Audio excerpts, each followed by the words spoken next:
آج کے درس کا موضوع ماہ شعبان کے حوالے سے ہے اور ماہ شعبان کے نصف شعبان کی رات کے حوالے سے خاص طور پر۔ تو ماہ شعبان کے نصف شعبان یعنی کہ 15ویں رات کو شب برات کہا جاتا ہے۔ شب کے معنی رات اور برات کے معنی بری ہونے اور قطع تعلق کرنے کے ہیں۔ چونکہ اس رات مسلمان توبہ کر کے گناہوں سے قطع تعلق کرتے ہیں اور اللہ تعالیٰ کی رحمت سے بے شمار مسلمان جہنم سے نجات پاتے ہیں، اس لیے اس رات کو شب برات کہتے ہیں۔ اس رات کو لیلۃ المبارکہ یعنی برکت والی رات، لیلۃ السق یعنی تقسیم امور کی رات اور لیلۃ الرحمہ رحمت نازل ہونے والی رات بھی کہا جاتا ہے۔ جلیل القدر تابعی حضرت عطا بن یسار رضی اللہ عنہ فرماتے ہیں کہ لیلۃ القدر کے بعد شعبان کی 15ویں شب سے افضل کوئی رات نہیں۔ جس طرح مسلمانوں کے لیے زمین میں 2 عیدیں ہیں، اسی طرح فرشتوں کے لیے آسمان میں 2 عیدیں ہیں، ایک شب برات اور دوسری شب قدر۔ جس طرح مومنوں کی عیدیں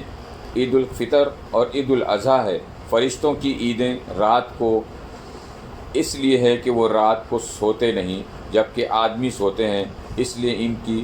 عیدیں دن کو ہوں۔ تقصیر امور کی رات، ارشاد باری تعالیٰ ہے، ترجمہ کنز الایمان، قسم ہے اس روشن کتاب کی، بے شک ہم نے اسے برکت والی رات میں اتارا، بے شک ہم ڈر سنانے والے ہیں، اس میں بانٹ دیا جاتا ہے ہر حکمت والا کام۔ سورہ الدخان آیت نمبر 2 سے 4 میں بیان کیا گیا کہ اس رات سے مراد شب قدر یا شب برات ہے۔ ان آیات کی تفسیر میں حضرت اکرمہ رضی اللہ تعالی عنہ اور بعض دیگر مفسرین نے بیان کیا کہ لیلۃ المبارکہ سے 15 شعبان کی رات مراد ہے۔ اس رات میں زندہ رہنے والے، فوت ہونے والے اور حج کرنے والے سب کے ناموں کی فہرست تیار کی جاتی ہے، جس کی تعمیل میں ذرا بھی کمی بیشی نہیں ہوتی۔ اس روایات کو ابن جریر، ابن منظر اور ابن ابی حاتم نے بھی لکھا ہے۔ اکثر علماء کی رائے یہ ہے کہ مذکورہ فہرست کی تیاری کا کام لیلۃ القدر میں مکمل ہوتا ہے، اگرچہ اس کی ابتدا 15ویں شعبان کی شب سے ہوتی ہے۔ علامہ قرطبی مالکی رحمۃ اللہ علیہ فرماتے ہیں کہ ایک قول یہ ہے کہ ان امور کے لوح محفوظ سے نقل کرنے کا آغاز شب برات سے ہوتا ہے اور اختتام لیلۃ القدر میں ہوتا ہے۔ یہاں ایک شبہ پیدا ہوتا ہے کہ یہ امور تو پہلے ہی سے لوح محفوظ میں تحریر ہیں، پھر اس شب میں ان کے لکھے جانے کا کیا مطلب ہوا؟ اس کے حوالے سے جواب یہ ہے کہ یہ امور بلا شبہ لوح محفوظ میں تحریر ہیں، لیکن اس شب میں مذکور امور کی فہرست لوح محفوظ سے نقل کر کے ان فرشتوں کے سپرد کی جاتی ہے جن کے ذمہ یہ امور۔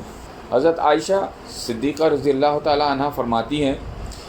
کہ رسول کریم صلی اللہ علیہ وآلہ وسلم نے فرمایا، کیا تم جانتی ہو کہ شعبان کی 15ویں شب میں کیا ہوتا ہے؟ میں نے عرض کیا، یا رسول اللہ صلی اللہ علیہ وآلہ وسلم، آپ فرمائیے۔ ارشاد ہوا، آئندہ سال میں جتنے بھی پیدا ہونے والے ہیں وہ سب اس شب میں لکھ دیے جاتے ہیں، اور جتنے لوگ آئندہ سال مرنے والے ہوتے ہیں وہ بھی اس رات میں لکھ دیے جاتے ہیں، اور اس رات میں لوگوں کے سال بھر کے اعمال اٹھائے جاتے ہیں، اور اس میں لوگوں کا مقررہ رزق اتارا جاتا ہے۔ سبحان اللہ۔ حضرت عطا بن یسار رضی اللہ تعالی عنہ فرماتے ہیں کہ شعبان کی 15ویں رات میں، جسے ہم نصف شعبان بھی کہتے ہیں، 15ویں رات میں اللہ تعالیٰ ملک الموت کو ایک فہرست دے کر حکم فرماتا ہے کہ جن جن لوگوں کے نام اس میں لکھے ہیں ان کی روحوں کو آئندہ سال مقررہ وقت پر قبض کرنا ہے۔ تو اس شب میں لوگوں کے حالات یہ ہوتے ہیں کہ کوئی باغوں میں درخت لگانے کی فکر میں ہوتا ہے، کوئی شادی کی تیاریوں میں مصروف ہوتا ہے، کوئی کوٹھی بنگلہ بنوا رہا ہوتا ہے، حالانکہ ان کے نام مردوں کی فہرست میں لکھے جا چکے ہوتے ہیں۔ حضرت عثمان بن محمد رضی اللہ تعالی عنہ سے مروی ہے کہ سرکار مدینہ صلی اللہ علیہ وآلہ وسلم نے فرمایا ایک شعبان سے دوسرے شعبان لوگوں کی زندگی منقطع کرنے کا وقت اس رات میں لکھا جاتا ہے، یہاں تک کہ انسان شادی بیاہ کرتا ہے اور اس کے بچے پیدا ہوتے ہیں، حالانکہ اس کا نام مردوں کی فہرست میں لکھا جا چکا ہے۔ چونکہ یہ رات گزشتہ سال کے تمام اعمال بارگاہ الہی میں پیش ہونے اور آئندہ سال ملنے والی زندگی اور رزق وغیرہ کے حساب کتاب کی رات ہے، اس لیے اس رات میں عبادت الہی میں مشغول رہنا رب کریم کی رحمتوں کا مستحق ہونے کے باعث ہے، اور سرکار دو عالم صلی اللہ علیہ وآلہ وسلم کی یہی تعلیم ہے۔ مغفرت کی رات بھی کے حوالے سے شب برات کی ایک بڑی خصوصیت یہ ہے کہ اس شب میں اللہ تعالیٰ اپنے فضل و کرم سے بے شمار لوگوں کی بخشش فرما دیتا ہے، اسی لیے اس رات کو مغفرت کی رات بھی کہتے ہیں۔ اس حوالے سے چند احادیث مبارکہ ملاحظہ فرمائیے۔ حضرت عائشہ صدیقہ رضی اللہ تعالیٰ عنہا فرماتی ہیں کہ ایک رات میں نے حضور اکرم صلی اللہ علیہ وآلہ وسلم کو اپنے پاس نہ پایا تو میں آپ کی تلاش میں نکلی۔ میں نے دیکھا آپ صلی اللہ علیہ وآلہ وسلم جنت البقیع میں تشریف فرما ہیں۔ آپ نے فرمایا کیا تم اس خوف کرتی تھی کہ تم پر اللہ اور اس کے رسول صلی اللہ علیہ وآلہ وسلم ظلم کریں گے؟ میں نے عرض کیا یا رسول اللہ، مجھے یہ خیال ہوا کہ آپ کسی دوسری اہلیہ کے پاس تشریف لے گئے ہیں۔ آقا و مولا صلی اللہ علیہ وآلہ وسلم نے فرمایا بے شک اللہ تعالیٰ شعبان کی 15ویں شب آسمان دنیا کی طرف اپنی شان کے مطابق جلوہ گر ہوتا ہے، اور قبیلہ بنی کلب کی، بہت ہی یہ نوٹ کرنے والی بات ہے جو مثال دی جا رہی ہے کہ اور قبیلہ بنی کلب کی بکریوں کے بالوں سے زیادہ لوگوں کی مغفرت فرماتا ہے۔ تو اس حوالے سے یہ رات مغفرت کی بھی رات ہے۔ جس کو یہ رات ملتی ہے وہ اس رات کو میں عبادت کرے، اپنے لیے، اپنے عزیز و قارب کے لیے مغفرت طلب فرمائے، اور اس رات میں اللہ سے جو ہے اپنے لیے بھی تمام تر دعائیں وہ کرے تاکہ اللہ تعالیٰ اس کی دعاؤں کو قبول فرمائے۔ آگے چلتے ہیں۔ شارحین فرماتے ہیں کہ یہ حدیث اتنی اسناد سے مروی ہے کہ درجہ صحت کو پہنچ گئی۔ حضرت ابوبکر صدیق رضی اللہ تعالیٰ عنہ سے روایت ہے کہ آقا و مولا صلی اللہ علیہ وآلہ وسلم نے فرمایا شعبان کی 15ویں شب میں اللہ تعالیٰ آسمان دنیا کی طرف اپنی شان کے مطابق جلوہ گر ہوتا ہے، اور اس شب میں ہر کسی کی مغفرت فرما دیتا ہے سوائے مشرک اور بغض رکھنے والے کے، سوائے مشرک اور بغض رکھنے والے جو دل میں بغض رکھتے ہیں، اللہ کینہ رکھتے ہیں، اللہ ایسے لوگوں کو پسند نہیں کرتا، جس کا بیان شب الایمان للبحیقی میں صفحہ نمبر 380 میں بیان کیا گیا ہے۔ حضرت ابو موسیٰ اشعری رضی اللہ تعالیٰ عنہ سے مروی ہے کہ نبی کریم صلی اللہ علیہ وآلہ وسلم کا ارشاد ہے اللہ تعالیٰ شعبان کی 15ویں شب کو اپنے رحم و کرم سے تمام مخلوق کو بخش دیتا ہے سوائے مشرک اور کینہ رکھنے والے۔ ابن ماجہ صفحہ نمبر 101، شعیب الایمان اور مشکوتہ میں بھی اس حوالے سے درج ہے۔ حضرت ابو حریرہ رضی اللہ تعالیٰ عنہ، حضرت معاذ بن جبل، حضرت ابو شعلبہ اور حضرت عوف بن مالک رضی اللہ تعالیٰ عنہم سے بھی ایسا ہی مضمون مروی ہے۔ حضرت عبداللہ بن عمر بن عاص رضی اللہ تعالیٰ عنہ سے روایت ہے کہ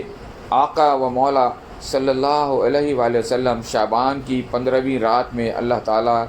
اپنی رحمت سے 2 شخصوں کے سوا سب مسلمانوں کی مغفرت فرما دیتا ہے، ایک کینہ پرور اور دوسرا کسی کو ناحق قتل کرنے والے۔ ابھی میں نے آپ کے سامنے مغفرت کی رات کے حوالے سے کچھ احادیث پڑھ کر آپ لوگوں کو بتائی، اب میں رحمت کی رات کے حوالے سے آپ کو بتاتا ہوں کہ شب برات فرشتوں کو بعض امور دیے جانے والے اور مسلمانوں کی مغفرت کی رات، اس کی ایک اور خصوصیت یہ ہے کہ یہ رب کریم کی رحمتوں کے نزول کی اور دعاؤں کی قبول ہونے کی رات۔ حضرت عثمان بن ابی العاص رضی اللہ تعالی عنہ سے روایت ہے کہ حضور اکرم صلی اللہ علیہ وآلہ وسلم کا ارشاد ہے، جب شعبان کی 15ویں شب آتی ہے تو اللہ تعالیٰ کی طرف سے اعلان ہوتا ہے کہ ہے کوئی مغفرت کا طالب کہ اس کے گناہ بخش دوں۔ سبحان اللہ۔ ہے کوئی مجھ سے مانگنے والا کہ اسے عطا کروں۔ اس وقت اللہ تعالیٰ سے جو مانگا جائے وہ ملتا ہے، وہ سب کی دعا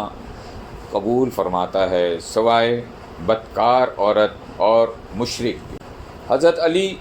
رضی اللہ تعالی عنہ سے روایت ہے کہ غیب بتانے والے آقا و مولا صلی اللہ علیہ وسلم نے فرمایا، جب شعبان کی 15ویں شب ہو تو رات کو قیام کرو اور دن کو